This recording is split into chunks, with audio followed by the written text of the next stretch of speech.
옛날 시바 여왕이 솔로몬의 지혜를 사모해서 예루살렘에 방문하게 되었는데요.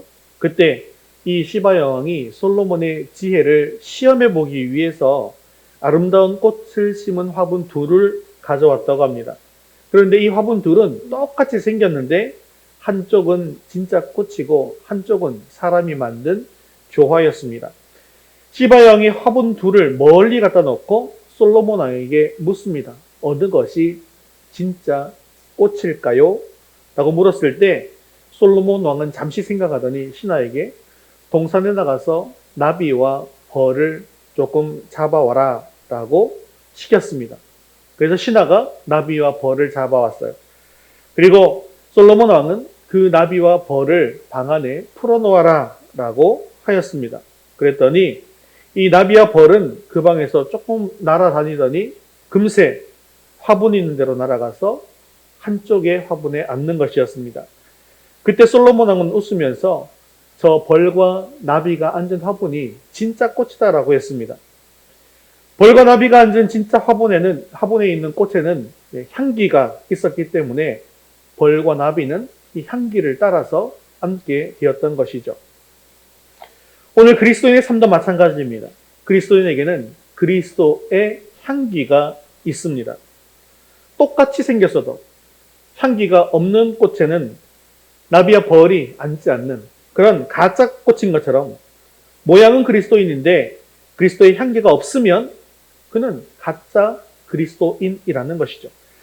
그래서 하나님은 바울을 통해서 믿음으로 살아가는 성도는 바로 그리스도의 향기다라고 말씀하신 것입니다. 그리고 식당에 가면 맛있는 음식 냄새가 납니다. 병원에 가면 소독약 냄새가 나지요. 생선가게에 가면 비린내가 납니다. 그리고 화장품 가게에 가면 향수 냄새와 화장품 냄새가 나죠. 그런데 쓰레기 하치장에 가면 썩은 악취로 인해서 인상이 찌푸려지고 심지어 숨쉬기도 곤란합니다. 그것은 온갖 채소나 과일, 생선, 음식물들이 썩어서 악취를 내고 있기 때문입니다. 물론 생선이나 과일, 이런 음식물들이 처음부터 그렇게 악취가 나는 것은 아닙니다. 방치되고 부패되기 시작하면 그때부터 악취가 나게 되는 것이죠. 사실 우리들도 마찬가지입니다. 처음 예수를 믿었을 때 예수님을 모신 감격과 기쁨으로 살게 되면 우리 속에서 그리스도의 향기가 났었어요. 하지만 주님보다 세상을 더욱더 가까이 하게 되어져서 세속적 가치관으로 살아가게 되어질 때에 우리에게서 부패한 악취가 나게 된다는 것입니다. 그래서 사실은 예수를 제대로 믿는 사람들은 예수 향기가 나는 사람이다 라고 이야기해도 과언이 아닌 것이죠. 그래서 바울은 우리가 그리스도의 향기라고 말씀하고 있습니다. 오늘 말씀을 통해서 사도 바울과 같이 예수 그리스도의 향기를 세상에 날리는 저와 여러분 되시기를 주님의 이름으로 축원합니다. 자, 오늘 말씀을 살피기 전에 먼저 이 본문의 배경을 말씀드리겠습니다. 오늘 성경은 이 고린도 교회에 보낸 바울의 편지이죠. 이 고린도 교회는 바울이 설립한 교회입니다. 그런데 이 바울에게는 근심이 하나 생겼습니다. 그것은 많은 거짓 선지자들의 가르침 때문에 바울이 전한 복음의 본질이 이 고린도 교회에서 많이 흐려졌다라는 소식을 들었기 때문이죠. 복음이 변질되어 가는 모습을 보면서 눈물 흘리며 애통하는 마음으로 한 줄 한 줄 편지를 써 내려갑니다. 그리고 그 편지는 디도를 통해서 전달되었습니다. 바울은 디도를 통해서 전달한 이 눈물의 편지가 고린도 교회에 도착해서 그리고 이 읽고 난 이후에 어떤 변화가 있어서 말씀이 제대로 들어가고 지금 자리를 잡아가고 있는지를 알고 싶었습니다. 그래서 디도를 드로아에서 만나서 이야기를 듣기로 약속한 것이죠. 그렇게 바울이 드로아에 갔는데 바울은 디도를 만날 수가 없었습니다. 그래서 고린도 교회의 사정을 알지 못해 너무나도 답답하고 안타까운 마음이 커져갔습니다. 마음이 편치 않았습니다. 드로아에서 복음을 전할 기회가 생겼는데도 그는 그 답답한 마음에 복음을 전할 수가 없었습니다. 그래서 마게도냐로 발걸음을 옮겼습니다. 바울이 정해놓았던 신앙적 목표에 도달하지 못하는 이 고린도 교회를 생각할 때 바울의 마음은 아마 불안하고 초조하고 그리고 주님께 너무나도 죄송스러운 마음이 들었을 것입니다. 하지만 바울은 이러한 형편에 놓여 있음에도 불구하고 한탄하고 그냥 쓰러져 있지 않습니다. 오히려 그는 이렇게 고백하고 있는데요. 고린도서 2장 14절 상반절 같이 읽겠습니다.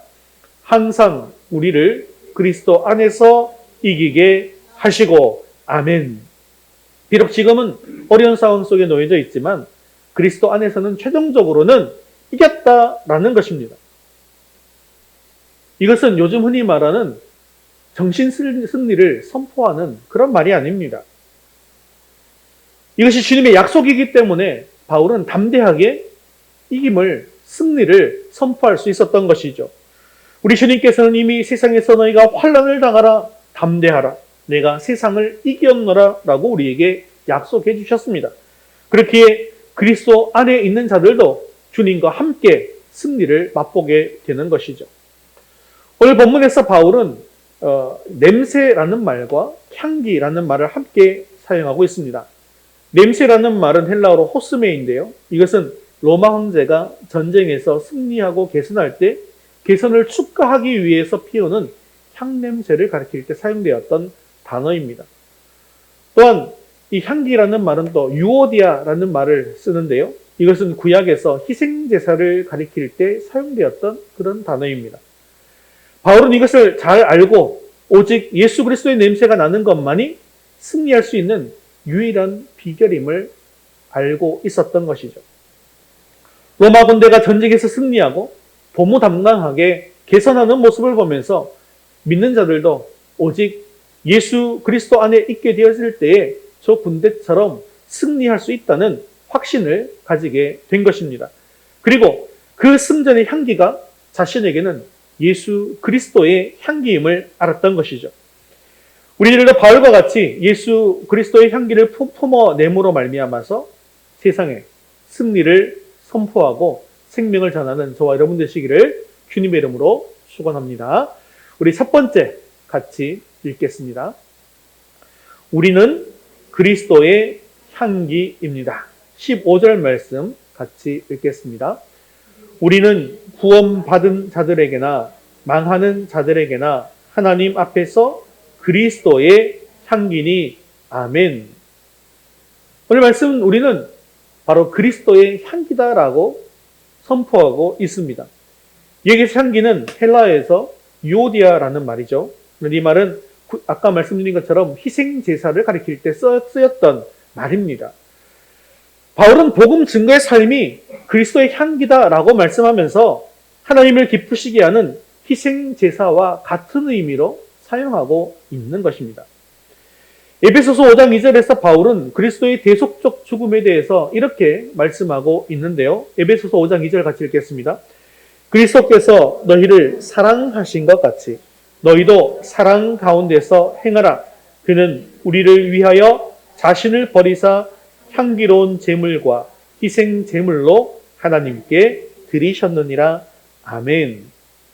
즉 예수님의 사랑, 예수님의 십자가의 희생은 향기로운 제물이며 성도들도 그와 같은 사랑과 희생적인 삶을 본받아서 그리스도의 향기로서의 삶을 살아야 한다는 것이죠. 빌립보서 4장 18절에서도 향기로운 제물이라는 동일한 말이 나오고 있는데요.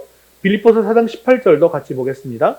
내게는 모든 것이 있고 또 풍부한지라 에바브로 디도 편에 너희가 준 것을 받음으로 내가 풍족하니 이는 받으실 만한 향기로운 제물이요 하나님을 기쁘시게 한 것이라. 아멘. 여기서는 빌립보 교회의 향기로운 제물이 바울의 필요를 채우고도 남았다 라는 뜻으로 풍부한지라 라는 표현으로 연결되어지는데요.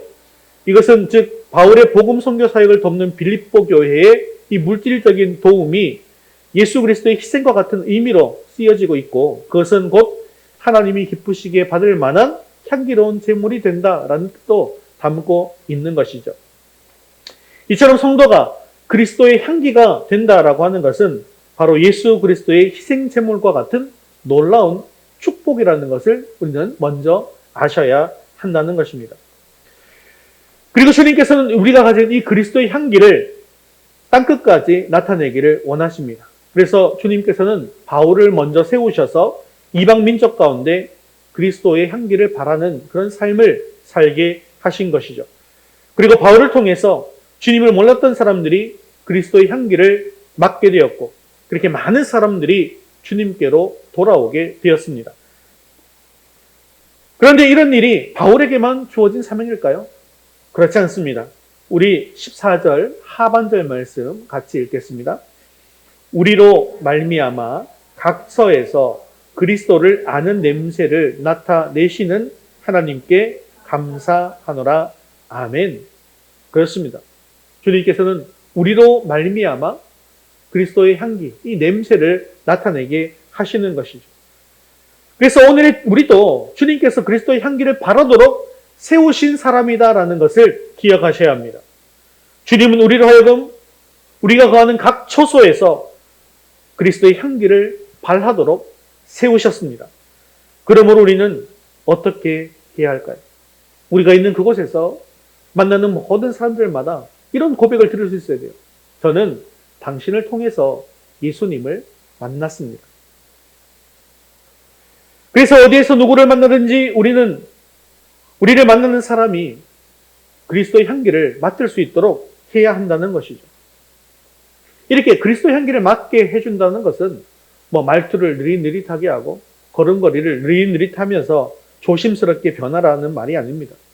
거룩한 척을 하라는 말도 아닙니다. 아는 척을 하라는 말도 아니에요. 주님을 따르는 진실된 마음으로 주님처럼 살아야 한다는 것입니다.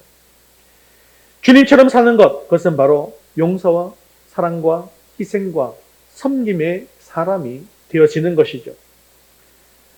이런 삶을 살기 위해서 우리는 말씀을 줄줄 암송하지 못하셔도 사실은 상관이 없습니다.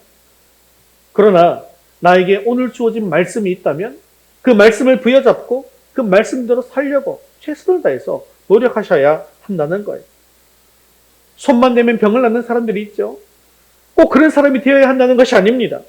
내가 손만 대고 기도했는데도 병이 낫지 않는다 할지라도 병든 자를 위해서 진심으로 기도하고 그들을 위해서 마음을 쏟을 줄 아는 사람이 되는 것입니다.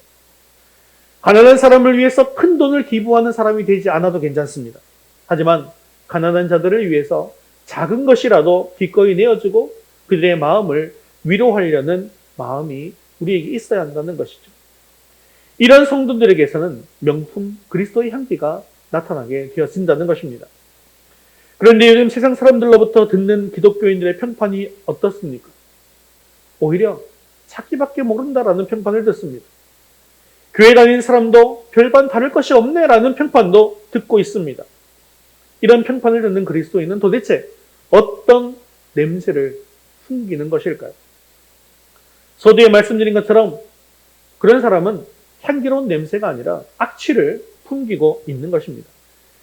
향기로운 냄새는 주변 사람들을 기분 좋게 만듭니다. 그리고 그 사람을 기억나게 합니다. 하지만 악취는 사람을 불쾌하게 만들고 그것을 잊어버리면 좋겠다라는 생각이 들게 하는 것이죠. 사랑하는 성도 여러분, 우리는 그리스도의 향기인 것을 기억하시기를 바랍니다. 우리는 그리스도의 향기로서 명품향을 세상에 나타내는 저와 여러분 되시기를 주님의 이름으로 축원합니다. 우리 두 번째 같이 읽겠습니다. 우리는 생명과 사망의 전달자입니다. 15절과 16절도 같이 읽겠습니다. 우리는 구원받는 자들에게나 망하는 자들에게나 하나님 앞에서 그리스도의 향기니 이 사람에게는 사망으로부터 사망에 이르는 냄새요 저 사람에게는 생명으로부터 생명에 이르는 냄새라. 누가 이 일을 감당하리요. 아멘. 이 15절과 16절은 복음을 전하는 성도로서의 정체성을 말씀하고 있는 것이죠. 바울은 복음을 증거하는 성도가 구원 얻는 자에게나 망하는 자에게나 하나님 앞에서 그리스도의 향기다라고 하였습니다. 곧 복음을 영접하는 자들에게는 생명의 향기가 되고 복음을 거절하는 자들에게는 사망의 향기가 된다는 것입니다. 이것은 당시 로마의 개선식과 관련되어진 표현입니다. 당시 전쟁에서 승리하고 돌아온 로마의 장군들은 군대를 이끌고 주피터의 신전까지 행진했고 거기에서 희생 제물을 바치고 향을 피웠는데요. 그 향기가 온 거리를 진동했습니다. 물론 이 향내는 로마인들에게는 큰 기쁨을 주는 것이었습니다. 하지만 전쟁에서 패배하여 포로로 잡혀온 사람들에게는 그 향내가 슬픔을 더하는 것뿐만 아니라 자신들의 죽음을 의미하는 것이기도 했다는 것이죠. 왜냐하면 이 개선 의식이 끝나면 이 패장은 거리로 끌려나가서 처형당하게 될 것이고 또한 자신들은 비록 목숨을 보존한다 할지라도 노예로서 마치 죽은 자처럼 살아야 했기 때문이죠. 이렇게 한 가지 향내가 어떤 이에게는 기쁨을 의미하고 어떤 이에게는 죽음을 의미했다라는 것입니다. 이처럼 그리스도의 향기를 가진 성도도 이 사람에게는 사망으로부터 사망에 이르는 냄새요. 저 사람에게는 생명으로부터 생명에 이르게 하는 냄새가 되는 것입니다. 즉 그리스도의 향기는 복음을 받아들이고 구원을 얻는 자에게는 생명의 냄새로 나타나지만 복음을 거부하는 멸망하는 자들에게는 사망의 냄새로 나타난다는 것입니다. 그러므로 우리가 세상을 다닐 때 아무 생각 없이 다녀서는 안 된다는 거예요. 성도가 움직이면서 그리스도의 향기를 나타내는 것은 바로 생명과 사망을 전달하는 것이다라는 것을 기억하셔야 합니다. 물론 이것은 우리 성도들이 생사를 주관한다는 의미가 아니죠. 성도가 전하는 복음의 생사를 결정하는 능력이 있다는 것입니다. 즉 성도가 전하는 복음을 따라 주님을 영접하는 자들에게는 생명이 주어지고 그렇지 않은 자에게는 영원한 사망이 임하게 되는 것입니다. 이런 의미에서 보면 성도는 마치 아브라함과 같다고 볼 수 있습니다. 여러분, 아브라함이 소명받을 때 하나님께 받은 약속이 있는데 그 약속이 무엇인지 아십니까? 우리 창세기 12장 2절과 3절 말씀 같이 읽겠습니다. 너는 복이 될지라 너를 축복하는 자에게는 내가 복을 내리고 너를 저주하는 자에게는 내가 저주하리니 땅의 모든 족속이 너로 말미암아 복을 얻을 것이라 하신지라. 아멘. 아브라함은 하나님으로부터 복을 받아 복이 되었습니다. 이에 대해서 개역 한글판에서는 이 아브라함이 너는 복의 근원이 될지라라고 표현하고 있는 것을 볼 수 있죠. 그래서 그를 영접하는 자에는 축복을 받게 되고 저주하는 자는 저주를 받게 되었습니다. 우리도 이것과 마찬가지입니다. 하나님께서 아브라함을 택하신 것처럼 우리도 택해 주셨습니다. 그러면 우리는 복의 근원이며 복의 전달자라는 것이죠. 그래서 우리가 다니면서 풍기는 향기를 통해서 사망과 생명이 갈라지는 것을 보게 되어지는 것입니다. 즉 우리 안에서 계신 주님을 영접하게 되는 사람들에게 생명이 들어가는 것을 보게 됩니다. 반면 주님을 거역하는 자에게 사망이 임하는 것을 목도하게 되어지는 것이죠. 이런 경우에 아브라함은 어떻게 했습니까? 소돔과 고모라가 다 멸망당해서 죽게 되는 것을 보게 되자 아브라함은 그들의 구원을 위해서 눈물 흘리며 하나님께 기도하지 않았습니까? 그러므로 우리도 생명이 전달되는 것을 보면서 기뻐하기도 하지만 반대로 사망이 임하는 것을 보면 애통해하면서 간절히 기도해야 하는 것입니다.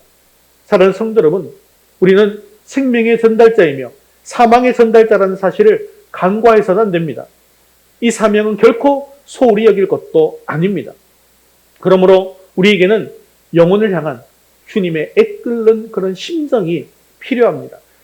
그렇기 때문에 내가 있는 그곳에서 만나는 사람들을 둘러볼 때 이들에게 생명이 전해지는지 아니면 그들의 사망에 빠지는 것은 아닌지 잘 살피고 돌아보아야 하는 것입니다.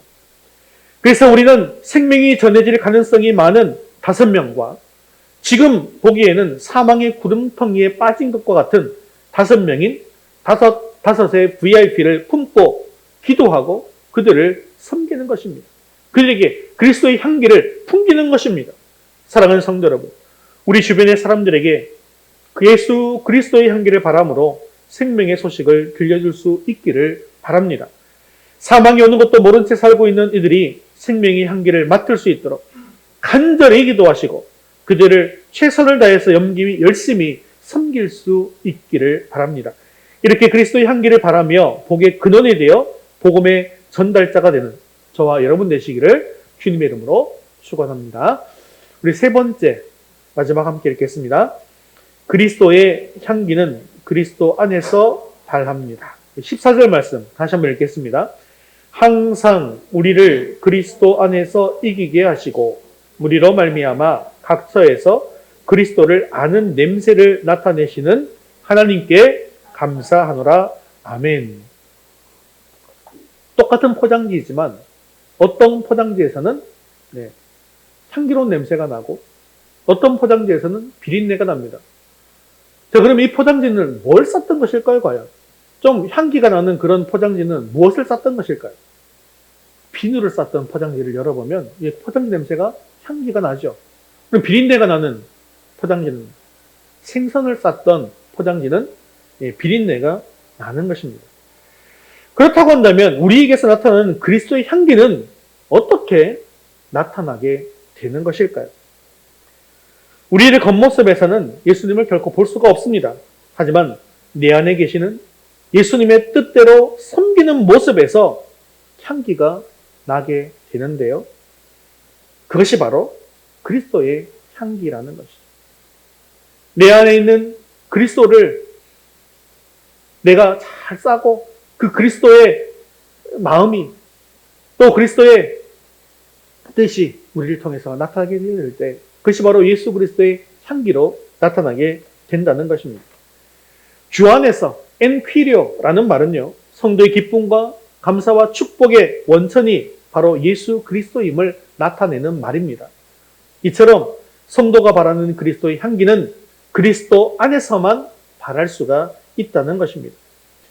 그렇습니다. 우리가 쓰레기장에서 무언가를 찾다가 나오면 쓰레기 악취가 몸에 배이게 됩니다. 씻어도 잘 지지 않죠. 또한 정화조를 청소하다가 나오면 어떻습니까? 배설물 악취가 몸에 배어서 썩은 냄새가 진동하게 될 것입니다.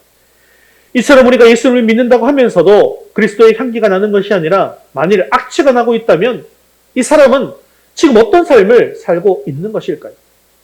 말로만 예수님과 함께하는 삶을 살았다고 이야기할 뿐 실제로는 세상적인 가치관과 물질관에 파묻혀 있었기 때문에 악취가 나고 있는 것입니다. 그렇다면 우리가 10년, 20년, 30년, 40년 예수님과 함께 살면서 성경 속에서 무언가를 찾는 삶을 애쓰고 살았다면 어떤 냄새가 나야겠습니까? 예수님의 향기가 나야겠죠. 예수님이 우리 안에 거하시고 우리가 예수님과 함께하고 있다면 당연히 우리에게서 예수님의 향기가 나와야 합니다. 그런데 여러분들의 실제의 삶을 돌아보시면 실제로 그렇습니까? 그렇지 않을 때가 너무 많지 않습니까? 멀리 돌아볼 것도 없이 내 삶 속에서 가정의 모습만 살펴본다고 할지라도 부부 사이에, 부모와 자녀 사이에, 형제와 자매 사이에 그리스도의 향기를 맡을 수 있느냐라는 거예요. 우리 교인들 사이에서 그리스도의 향기를 맡을 수 있느냐는 것입니다. 왜 이렇게 그리스도의 향기가 잘 나타나지 않는 것일까요? 그것은 예수님을 영접했다고 해서 저절로 그리스도의 향기가 나타나는 것이 아니기 때문입니다. 사도 바울은 이렇게 말씀하고 있습니다. 갈라디아서 2장 20절 말씀 같이 읽겠습니다.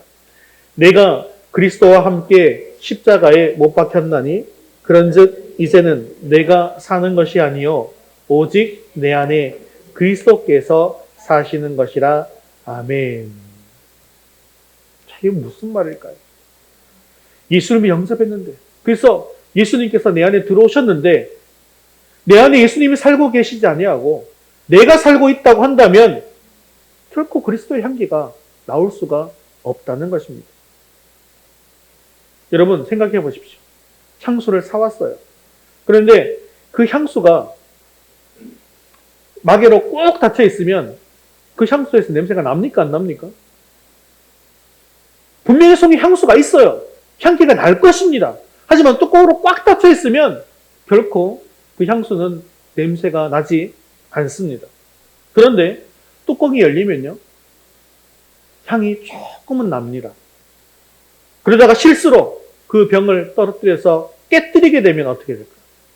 그 향기가 온 방을 진동하고 온 집에 진동하게 되어지는 것이죠. 이처럼 예수 그리스도의 향기를 내뿜기 위해서 해야 될 작업은 뭐냐면 나를 깨뜨려야 한다는 것입니다. 내가 그리스도와 함께 십자가에 못 박혔으며 내 안에 그리스도께서 사신다는 고백을 드려야 하는 것입니다. 그럴 때 예수님이 나를 통해서 드러나고 나타나게 되어지는 것이죠. 그것이 바로 용서와 사랑과 희생과 섬김입니다. 용서할 수 없는 사람을 용서하는 것, 사랑할 수 없는 사람을 사랑하는 것, 그를 위해서 희생하고 그를 위해서 섬기는 것. 그럴 때 다른 사람들이 우리를 어떻게 평가합니까? 야, 저 사람을 보니까 참 예수님을 보는 것 같네요. 라고 고백하는 것입니다.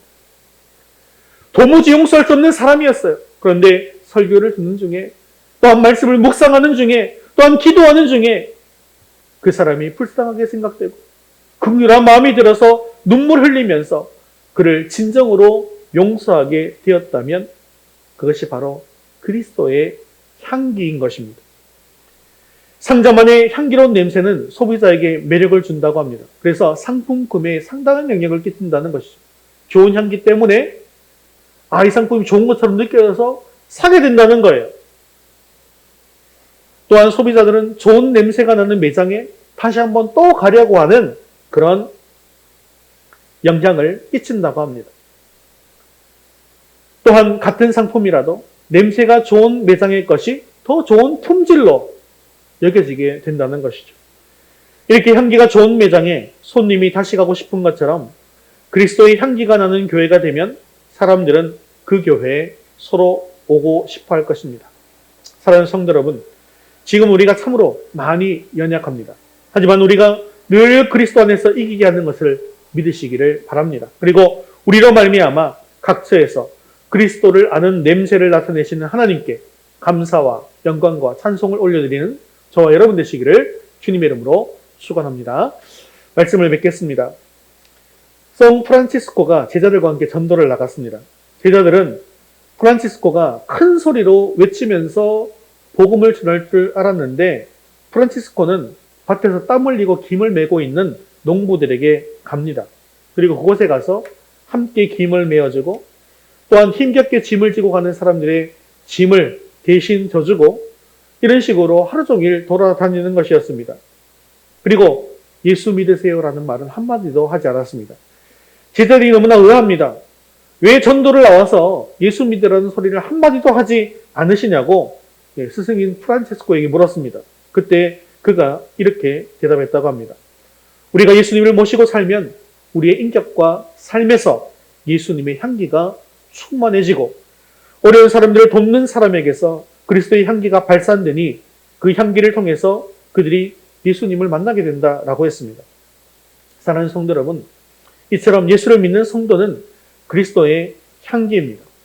그리고 우리의 그 향기를 통해서 그들에게 생명이 흘러들어가는 것을 기억하시고 늘 주님 안에서 그리스도의 향기가 되시기를 주님의 이름으로 축원합니다. 또한 우리가 어떠한 어려운 상황에 놓여 있다 할지라도 항상 우리를 그리스도 안에서 이기게 하시는 하나님이심을 늘 기억하십시오. 우리로 하여금 항상 이기게 하시고 나로 말미암아 각처에서 그리스도를 아는 냄새를 나타내시는 하나님께 감사합니다 라고 하는 이 바울의 고백이 우리의 고백이 될 수 있게 되어지기를 주님의 이름으로 축원합니다.